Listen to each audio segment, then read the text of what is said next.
ভাই বোন যখন একসাথে কথা বলে তখন আল্লাহ তাআলা বলেন এই সময়টাকে থামিয়ে দাও। আমি খুব অবাক হয়েছিলাম এই হাদিসটা শুনে। আচ্ছা, ভাই বোন কথা বললে ফেরেশতাদেরকে আল্লাহ কেন সময় থামিয়ে দেওয়ার কথা বলল? পরে যখন ডিটেইল জানলাম তখন খুব কষ্ট লাগলো। ডিটেইলটা ঠিক এরকম ছিল, ভাই বোনের সাথে এই পৃথিবীর পরে আর কখনোই দেখা হবে না। হাসরের ময়দানে না, আখিরাতে না, কিয়ামতের পরে না, জান্নাতে না, জাহান্নামে না, কোথাও না। বাবা মার সাথে দেখা হওয়ার সম্ভাবনা আছে, স্বামী স্ত্রীর সাথেও দেখা হওয়ার সম্ভাবনা আছে, ছেলে মেয়ের সাথেও দেখা হওয়ার সম্ভাবনা আছে, কিন্তু ভাই বোনের সাথে সম্পর্ক শুধুমাত্র এই পৃথিবী পর্যন্তই। তখন এত খারাপ লাগলো ব্যাপারটা জেনে যে আমার যে বোন আছে অথবা আমার যে ভাই আছে তার সাথে আমার আর কখনোই দেখা হবে না এই পৃথিবীর পরে। মানে মরে যাওয়ার পরে তার সাথে আর আমার কখনোই কথা হবে না। এত ক্ষণস্থায়ী একটা সম্পর্ক আমাদের। যারা সম্পত্তি নিয়ে ঝামেলা করে ভাই বোনের সাথে কথা বলে না, যারা অনেক ঝগড়া বিবাদের কারণে ভাই বোনদের সাথে কথা বলা বন্ধ করে দেয়, তারা না করেন না এই ব্যাপারটা।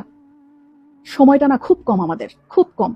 এত কম সময় নিয়ে আমরা পৃথিবীতে এসেছি এবং এই কম সময়ের মধ্যে আমরা আবার কলুষতা, আমরা আবার ঝগড়া বিবাদ এইরকম করে আমাদের এত কাছের এত আপন একটা মানুষ, একই পেটের মায়ের পেটের বোন, মায়ের পেটের ভাইয়ের সাথে কথা বলা বন্ধ করে দিলাম।